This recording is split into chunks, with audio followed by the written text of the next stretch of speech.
Eu estou aqui para falar então agora sobre a Igreja do Carmo, esse lago que nós estamos, que é o Largo do Carmo, e uma igreja, né? Porque aqui nesse contexto, né, vocês conseguem enxergar duas igrejas, né, e uma praça. Conseguem? Duas igrejas, Jonathan, de novo, lá vem tu com essa história, né? Bom, eu queria dizer que para vocês que nesse local tinha duas igrejas. E aqui nós temos esse largo. Eu vou já explicar também isso para vocês. Olha, é interessante explicar sobre a Igreja do Carmo e ver que essa primeira área na qual nós estamos dentro da cidade de Belém. E aí, falar dessa igreja é falar também das companhias que existiam. Companhia, Jonathan, sim, companhia jesuítica, companhia de Jesus, né? Então, são várias companhias nas quais nós tínhamos as companhias religiosas que existiam naquela época. E aí uma das companhias era essa daqui, que era a Companhia do Carmo, que era a freguesia do Carmo, né? E aí, primeiro foi feita uma igreja normalmente, quando a gente fala de primeiras igrejas, a gente sempre fala de igrejas primitivas, que era o que tinha naquela época, que era taipa e vilão, né? E aí, então, fala-se desse primeiro contexto dessa igreja, só que aí, então, existia a segunda igreja, que era a igreja Nossa Senhora do Rosário dos Homens Brancos, mas essa eu já vou falar. Então, dessa primeira igreja aqui, foi-se feito então um projeto monumental para ela, para quase ser igual à catedral, né? Só que o que foi que aconteceu? Esse momento, a igreja, né, na primeira fase, a sua frente, né, essa parte da frente, ela tombou, ela simplesmente quebrou. Então, não existia mais como ter essa primeira parte, né, essa frente dessa igreja. E aí foi se chamado quem, na época que estava embelezando a cidade? Quem? Lande, foi chamado Lande. Lande era, na época, né, se dizia, né, como a questão do embelezador da cidade. E aí então ele fez essa estrutura na qual nós vemos hoje, né? Deixa eu dizer para vocês que esse frontão, ele é todo coligado. Ele é como se fosse uma estrutura em Lego, na qual ele foi montado de verdade nessa estrutura. Então, hoje em dia talvez não dê mais para tirar, né? Porque já está bem antigo. Mas ele foi todo montado com pedras de Liós. Jonathan, pedras de Liós. Eu olho aqui, olha, nessa área aqui, eu vejo diversas pedras. Essas pedras, elas são as pedras de Liós. Essas pedras que estão no canteiro, tá, da praça. Não essa daqui.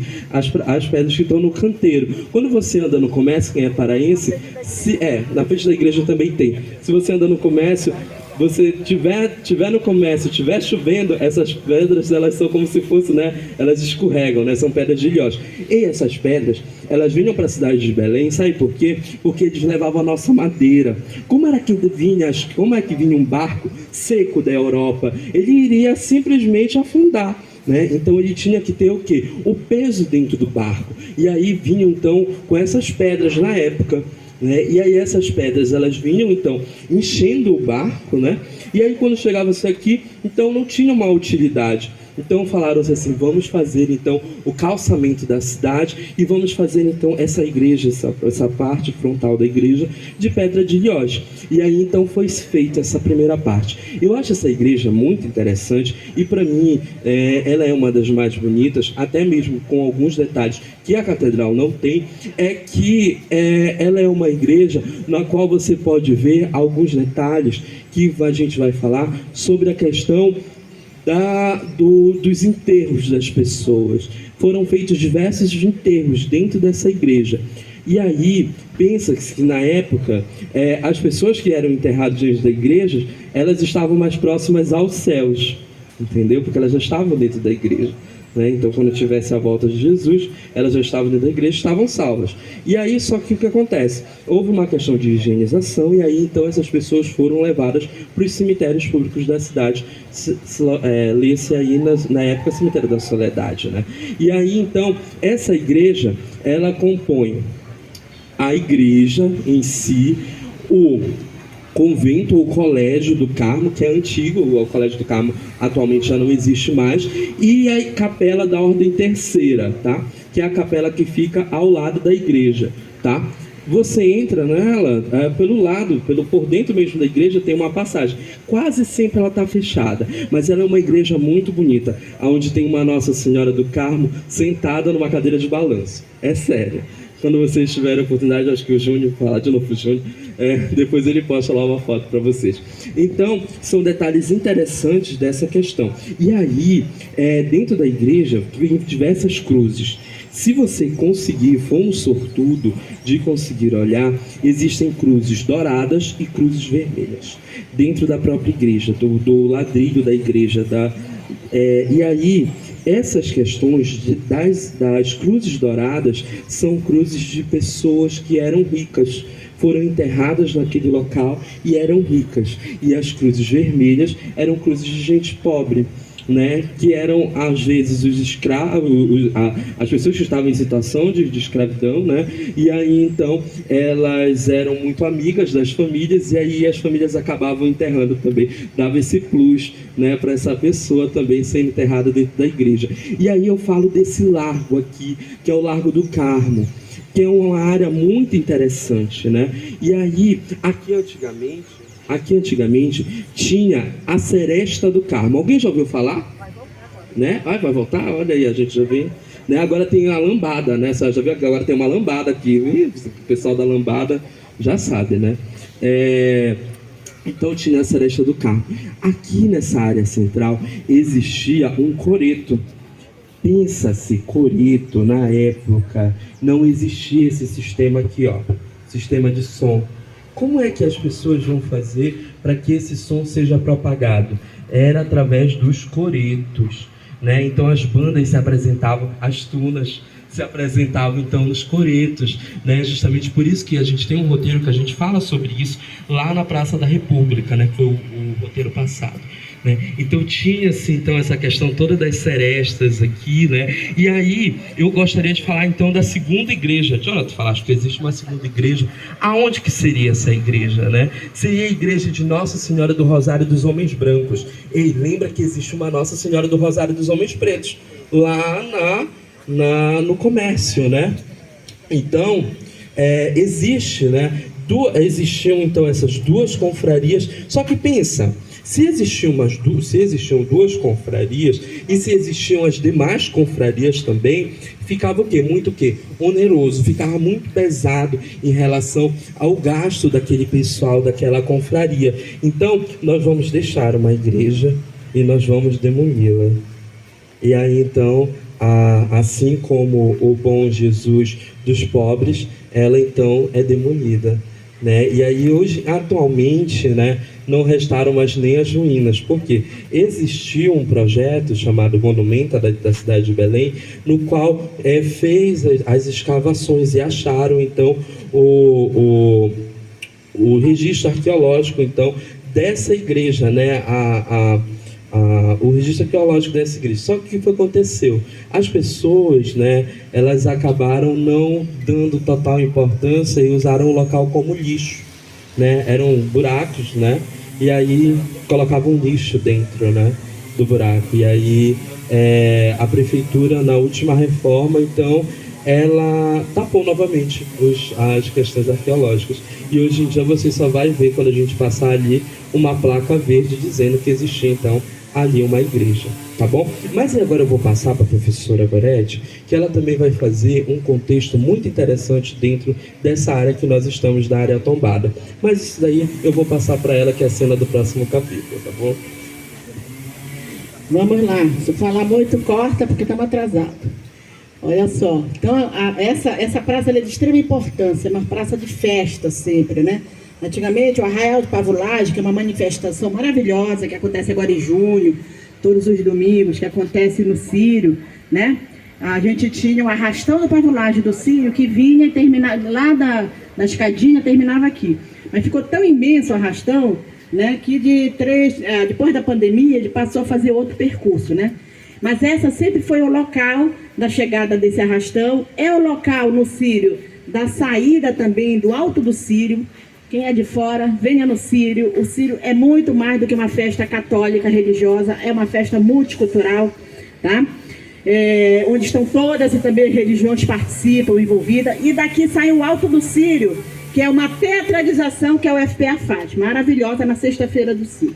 Venham no Círio e venham preparados para não dormir de sexta até domingo, mas é algo muito emocionante, né? E venham ver o que é o Círio, é sagrado e profano, tudo junto e tudo misturado também. Bom, como o Jonathan falou, eu quero falar para vocês de 2 pontos registrar. A UFPA também está aqui. Olha esse prédio aqui na esquina. Tá? Como hoje a gente ia entrar em 2 lugares, né, nós não vamos entrar aí, porque aí tem uma maquete, né, da Belém, dessa Belém do século XVIII. Né? Mas a gente pediu para nós, hoje a gente não vamos entrar, mas sempre quando tem outro roteiro a gente entra. Aqui é o Fórum Land. O Fórum Land pertence à Faculdade de Arquitetura da UFPA, que hoje é a diretora, a professora Roberta Rodrigues, né? E nesse Fórum Land você tem exposições culturais, tem ações da universidade, tem ações da comunidade do entorno, né? Então ele é um prédio da universidade, né? Para fazer ações da universidade. Quando a gente precisa fazer também reuniões de projetos nossos, a gente faz aqui, né? Que é sobre a Cidade Velha. Então, e no Circular, que é um projeto que acontece de 2 em 2 meses, nós vamos ter agora no primeiro domingo de junho, tá? Sempre quando tem Circular tem um roteiro. Nesse nós não vamos ter, porque nós não vamos estar aqui, estamos no outro seminário, mas venha participar do Circular, primeiro domingo de junho, né? Que todos esses locais, museus, casas, restaurante, o Fórum Land abre, tem atividade domingo o dia inteiro, vale a pena, tá? Quero chamar a atenção, né, de uma área dentro do centro histórico que é importante também, está dentro da área tombada, nós estamos na área tombada, né? Como eu falei para vocês desde o início, Belém é uma cidade cheia de contrastes, né? Contrastes sociais, contrastes econômicos, contrastes socioespaciais, né? E aqui nós temos uma área, uma comunidade que é tradicionalmente conhecida como a comunidade no Campo Geral, que é do Beco do Carmo, né? Que é essa rua, São Boaventura, que ela desce e vai até o Mercado do Sal, né? O Mercado do Sal também vale a pena ir lá, mas nós não, o roteiro ia ficar muito longo, a gente não inclui lá, tá? Então, nessa área específica, tem vários projetos da universidade. Nós mesmo, nosso grupo, estamos fazendo um projeto de inventário, né? Inventário cultural participativo, para saber o que é essa comunidade, o que ela entende como patrimônio, como cultura, dentro desse contexto, e também para a gente inserir essa comunidade dentro da proposta de planejamento para a Cidade Velha, né? Para um bairro que é tombado, e muitas vezes você tem proposta, vamos retirar, vamos fazer outra coisa, né? Se for retirar, vai retirar 80% de Belém, né? Então não é essa a questão. A questão é você trabalhar com o que é a cidade no real, você trabalhar com a perspectiva dessa sociedade, como é que ela pode se integrar também nessas atividades que nós desenvolvemos aqui, né? Então, o Circular, né, os projetos de pesquisa que nós estamos desenvolvendo, elas vêm trabalhando nesse sentido também. É uma área que vai ter intervenção, né, aí também, por conta da COP. A COP vai fazer uma intervenção ali na Almirante, esses projetos da COP, né, vão fazer uma intervenção ali na Almirante Tamandaré, né. É outra coisa que nós estamos de olho desses projetos, né. Tem um grupo que estuda o centro histórico, estamos de olho para saber qual vai ser o impacto, o que vai acontecer com Belém, porque são projetos necessários, mas não da forma como estão acontecendo, nada está sendo discutido com a população. Né? Então, este é um problema. Se for discutir, não dá tempo. Esse é o discurso, né? Não dá tempo de fazer. Mas a COP, ela veio, eu acho que tem elementos positivos, mas tem muitos elementos negativos. A gente quer saber qual vai ser também o tal do legado. O que fica para a sociedade, né? A professora Olga aqui, né? Ela está fazendo um projeto, coordenando um projeto para discutir essa questão da COP, né? Como mega evento, e tem vários eixos. Um dos eixos é sobre o centro histórico, que eu, a professora Roberta, uma outra professora colega da UNAMA, né, e alguns bolsistas daqui estão envolvidos para a gente entender qual vai ser o impacto disso, desses projetos dentro do centro histórico, né? Então, para alertar vocês que nós, enquanto sociedade, moradores, temos que ficar de olho também nesses projetos, o que está acontecendo, né? Porque não queremos também, pode ser projeto só para maquiar a cidade, né? Maqueia. Eu acho que a COP é importante vir para a cidade, sim. né? O governador está falando, uma COP, a primeira COP na floresta, tudo bem, e tem que ver o que é uma cidade na floresta, uma cidade desigual, né? Uma cidade super desigual, né? Aqui não é Dubai, né? Então vai ser, evidentemente, vai ser uma cidade sem infraestrutura, minimamente vai ser feita essa infraestrutura para receber os chefes do Estado, mas tem que discutir, sim, aqui, e eles verem quais são os contrastes das cidades na Amazônia, com problemas sérios de lixo, com problemas sérios de saneamento, de infraestrutura urbana. Isso tudo faz parte quando a gente discute a questão climática também. O maior exemplo nós estamos vendo há 2 semanas o que está acontecendo agora no Rio Grande do Sul, né, em Porto Alegre, que eu já falei para vocês que não é só consequência, não é consequência da natureza, atenção, o homem que é responsável por isso, tá bom? Então, tem várias comunidades que moram nesse trecho, né, até o Mercado Sal e depois também no Mercado do Sal até, por exemplo, o canal, que lá a população vai ser removida. Então estamos preocupados, o que vai acontecer com aquela população?